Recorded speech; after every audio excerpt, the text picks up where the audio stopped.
Ikaw ba, paano mo napalupit yung sarili mo? Kasi ako, aminin man nila, nag-hate sila sa'yo or hindi. Malupit talaga ako. Lumulupit ka, malupit ka talaga. Yun sa akin. Just being honest. Just being honest. Tama yan. Yan. Siguro ang dami ko muna nagawang katangahan din. Yata. Ang dami ko muna pagkakamali.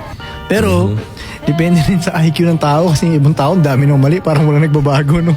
Parang hindi nila ma-check. Oo, di ba, no? Parang hindi nila ma-check. Ano ba yan? Hindi mo ma-check. Parang ganun. Yun sa tingin ko, ganun. Tsaka nung nagsawa na ako sa parang yung ganung klaseng buhay lang dati na parang yun lang yung kaya kong gawin. Parang hindi ako ganun kalaya. Meaning, kaya hindi ko mapuntahan tong gantong lugar na to. Gusto ko naman pumunta sana doon, hindi ko mapuntahan. Hindi ko mabili itong mga gusto kong ano. Dadaan ako sa harap ng restaurant. Parang nagdi-daydream lang ako na gusto kong makakain dito. Pero hindi ko, yung ganun, parang nainis na ako sa ganung sitwasyon. Yun, kaya dinahandahan ko ngayon ayusin yung mga shit ko. Pero hindi madali kasi ang dami ko palang ayusin. Kala mo pera lang yung aayusin eh.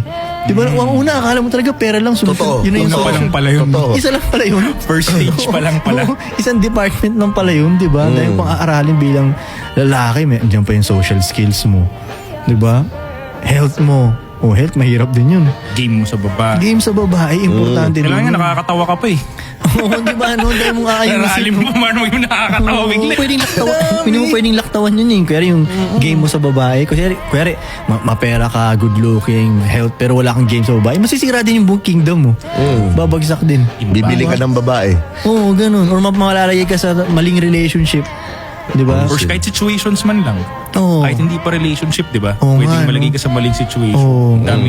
Daming empires na nag-fall dahil tinaniman ng babae. Di ba? Yung mga ganun. Cleopatra. Ayun, Diba? diba? Numero uno si Cleopatra na madaming Pinanatumba. alpha na napalambot niya eh. Diba? Dahil kasi ang ganda, charismatic, for God forbid, baka magaling pa sa kama or whatever, nabaliw eh. She knows the game. Yun ang problema. Mas alam niya yung game. Di ba?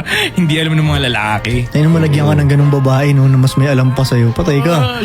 Di ba no? Yari ka. Mas matalino siya sa'yo. Si Julius Caesar na ang dami ng alam sa ano, hindi na ano sa babae, pero sa kanya, nabaliw. Ganun ka-importante yung game. Kasi isipin mo, hindi naman siguro sa Cleopatra yung pinakamaganda o siya lang ba yung maganda noon? Di ba? Yung game niya eh. Yung May babaeng sakto na parang, set, ang sarap nito. Di ba? May ganun eh. Pero Sa'yo mas sa natalo niya. lalaki. Parang ganun.